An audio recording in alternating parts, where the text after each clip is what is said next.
Welcome to Keepin' It Real, where we feature entrepreneurs who are passionate about their business and have shared their story in our guest blog, shareyourstories.online. Today, I'd like to introduce you to Bonnie Flemington, who is a certified nutritionist, a speaker, and the founder of Finding Foodies.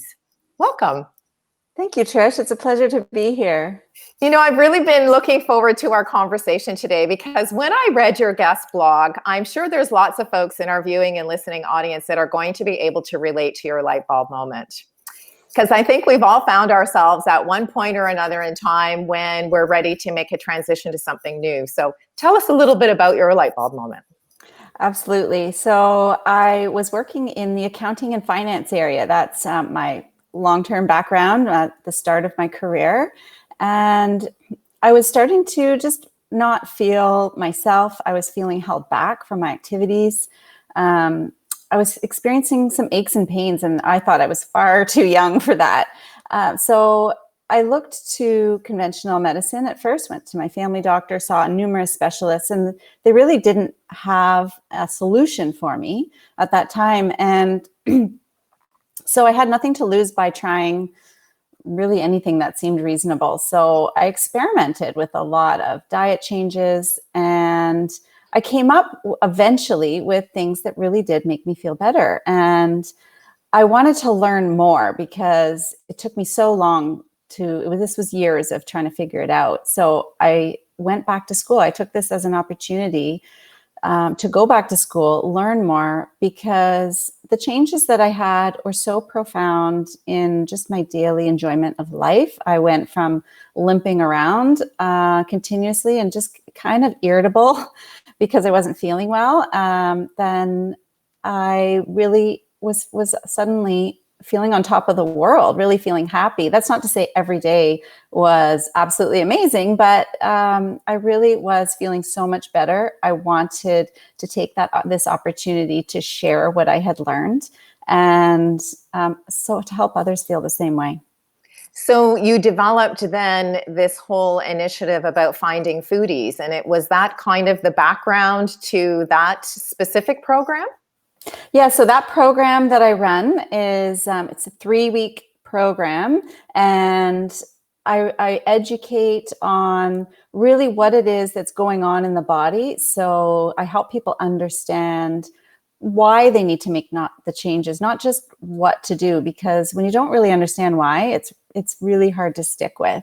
And then the support, the coaching, and the community that comes along with that, of course, provides that continuous support on not just what changes need to be made, but how am I just going to integrate this into my life? Because I don't prescribe to strict diets, eating weird food, having to spend hours in the kitchen, or any of that. We really want a bit of a mindset shift, working on routines and habits, because this is something that you want to continue long term. You want it to be second nature. You don't want to have to think about being healthy. Really, what my clients want is to just be able to get on with their lives and think about everything else they want to be doing. I want to help them have their wellness become one of those automatic things they don't need to think about. Well, you know, I think that's a really interesting point because it's a lifestyle change, right? We all need to make a commitment, and we really need to understand what it is about our bodies that has to change in order for me to make that long-term commitment, right? It's like the 80-20 rule. I always say, you know, as a certified personal trainer, that's one of the really great things between the two of us. You know, we have a really good sort of marriage between the wellness and fitness industry, but it's really 80% is what we put in our body, because that's really what sets the stage, right? So I don't think we realize the importance of nutrition and how that really is foundational for feeling good. It really is, and there's so much out there on it, but it can get really overwhelming and confusing. So to get some support, not just on what healthy means, but really what you need for you. There's tons you can do, but nobody can do everything. So what's really important for you and your symptoms, and the coaching and the community groups really support each other. And you can create real connections. And that's actually part of it too, really, Yeah, for just sure. having that support. So, I mean, you're a busy mom and lots of folks are busy moms. And so, there's always other priorities in the day and in the week. And so how do you incorporate, or what would be a suggestion that you can give to someone to incorporate a lifestyle change when you have a family? That's a great concept. I really started out when I was making changes, I was making them for myself. And what I really didn't want to be doing was making two different sets of meals for my family. So I made it such that it was what I was making was supportive for me and what I wanted to eat, but that my family would still enjoy it. And while I didn't impose any kinds of changes on them at all, they very slowly just started to adopt the new routines. I mean, the food I was making tasted great. And it was right there, and it was just a little bit easier just to go with that. Even if it was, I was slightly changing from what we had done before. So that's not to say that the kids don't go out and still grab what they want when they're out somewhere else, and that's totally fine.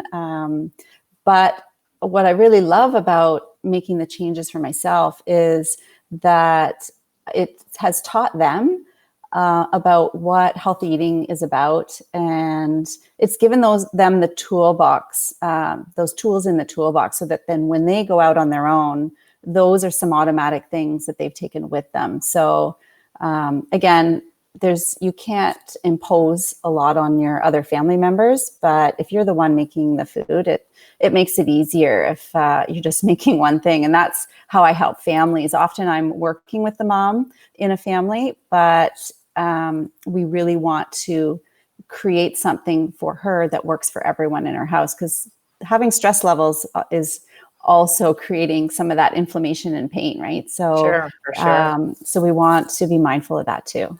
So say I'm a busy mom and I have, kids who are running here, there, and everywhere, and they're looking to me for some advice on healthy snacks or something that they can grab when they're on the go. What would I give them for advice in terms of trying to continue with the trend that we've started in the household when they're out, in their busy lives, running here and there?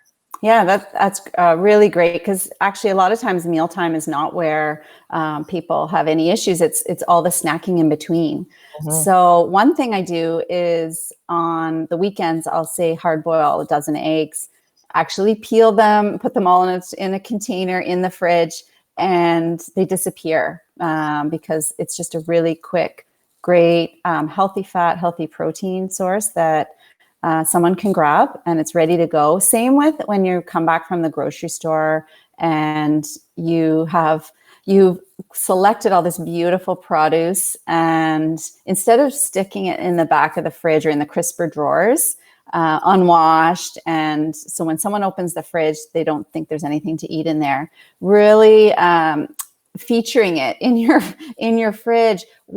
Just taking a quick extra minute while you're already unloading to wash some of that produce, maybe do a little bit of prep and put it somewhere on a shelf where people see it, because then they say, hey, there's some food I can grab.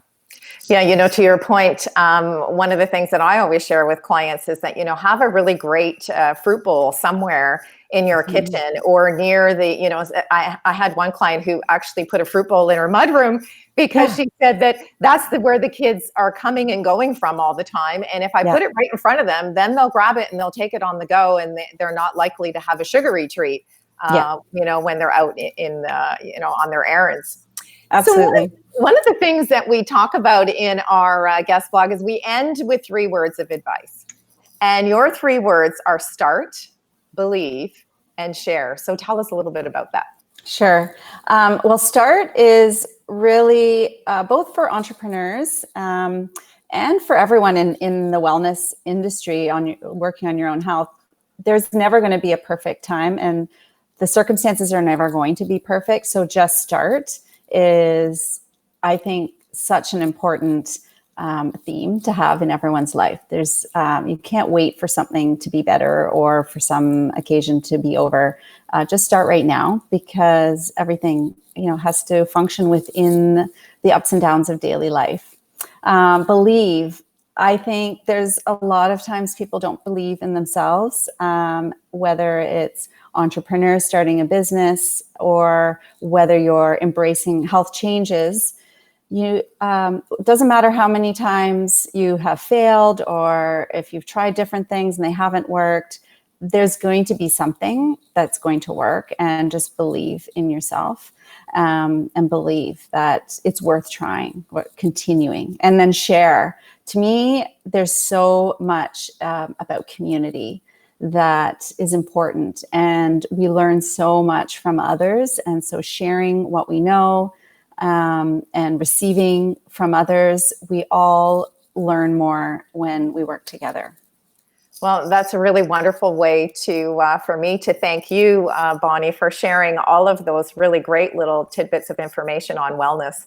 And to the listening and viewing audience, I hope you enjoyed today's segment and learned a little bit about the person behind the logo in Keeping It Real. Thank you. Thank you, Trish.